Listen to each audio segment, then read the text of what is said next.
What is up, guys? Today I'm going to show you how to manual swap your GS400, as well as any parts you might need, how much it'll all cost, and any little tips I got for you guys. Alright, this has got to go. This dead pedal's got to go. I'm gonna have to rip all this shit out of the way to get access to it. Once you get this carpet out of the way, just yank this thing, it will come out.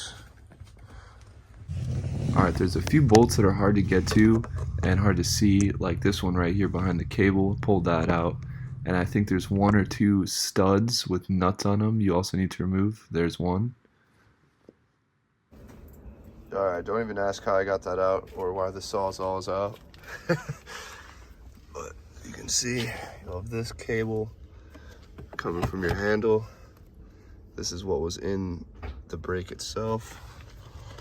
And now we got this space nice and open for the clutch. I'm not gonna lie to you guys, it is a straight up wrestling match getting this thing in and getting that ABS computer out of your way. There's the grommet where you're gonna shove your overflow and your clutch line through, and yeah, there's just all kinds of stuff you're gonna have to kind of maneuver around, but it does go in there, so have faith.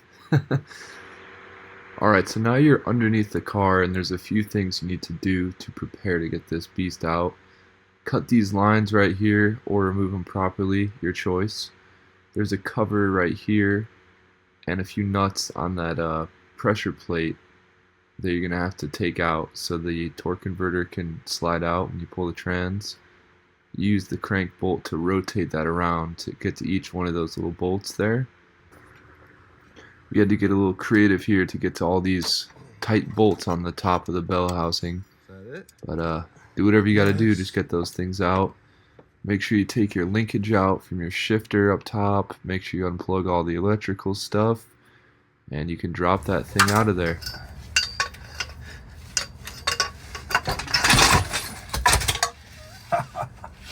Down she goes.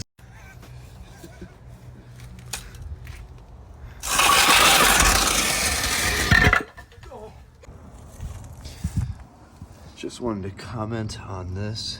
When you're in the car, you have these two bolts next to each other, and then right here, two empty spaces with a gap. From the back side, this is where your pins are.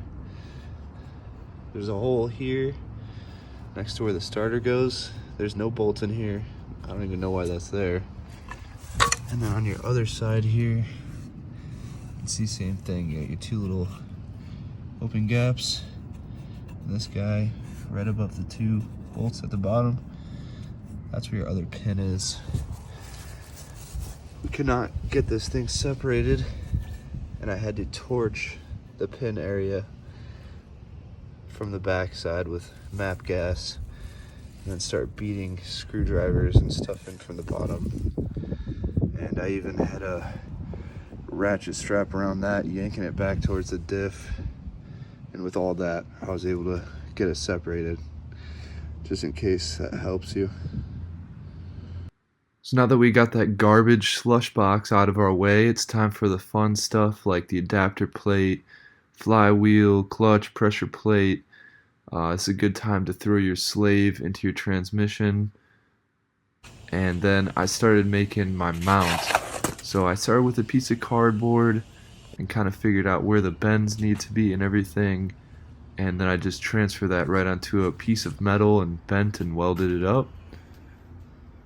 You can see that, and here we go. We got the trans sitting in the car on its own.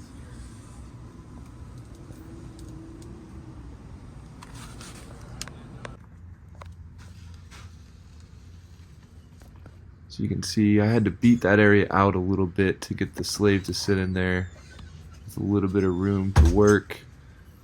And the shifter linkage from the original transmission actually fit right up with where I had that E46 shifter sitting.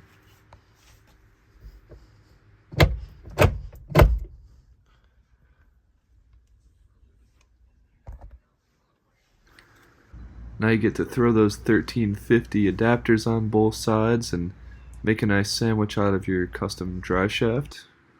Alright, so if you've made it this far, congratulations. That is all of the mechanical stuff. And now it is time for the electrical stuff that you got to do. So the first thing you need to do is bypass your neutral safety switch so you can start the car. This is a clip that's plugged into your transmission, and those two flat pins on the bottom right, you're going to rip those out or cut them and connect those, and that will bypass that. This is the video I used, so you can go check out Relentless Motorsports Texas if you want to actually see a video of him doing that. Now there's varying levels of how people do, or how legit people do this next part, I should say. The car will run and drive after doing that bypass, but you're not going to have your full VVTi power without the car thinking that there's a transmission there. So your ATMU, your automatic transmission emulator, is what is going to make the car think you still have an automatic transmission. So the basic premise of how this works is you give the unit power and ground, oil pressure, RPM signal, and it spits it back into the ECU in a way that makes it think that it's still driving an automatic transmission. When you're below 800 RPM, it thinks it's in park. Anything above that, it thinks it's in first or second gear, however you choose to wire that up. Some people go as far as adding a few resistors so that it thinks there's solenoids there too, so you don't have any check engine lights. I personally did not do that. I just did the ATMU, so I get my full VVTi power. So I'm going to throw in some of the old resources I had to wire this in, but to be honest, it's been a while, so you might have to do some of your own research with this stuff. Alright, so we've made it to the end here. I just want to talk about how much did everything cost, why did I choose the parts that I went with, other things you might need to know. So let's get right into it. The ZF Trans, right? Why did I choose a ZF Trans? Why not a CD09 or an AR5? Well, I've had a 350Z with a CD09. I've had friends that have had them. Those third gear synchros are just made out of paper, and they just seem to get destroyed frequently. AR5, why not that? It's a pretty good trans, to be honest. They're pretty cheap and stuff, but from what I've seen with other people using them on GS400s, I know one person running it, he's destroyed at least one, maybe two at this point. So I was looking to get something that would have a little bit more longevity. I think these ZF Trans are rated for something crazy like 600 horsepower, something like that. And I know people that run, 1,000 horsepower through these things and don't have issues. So the 300 horsepower GS400 is not going to break this thing with all the clutch kicks in the world, or that's my hope at least. So you got 45 BZ or 53 BZ. What does that even mean?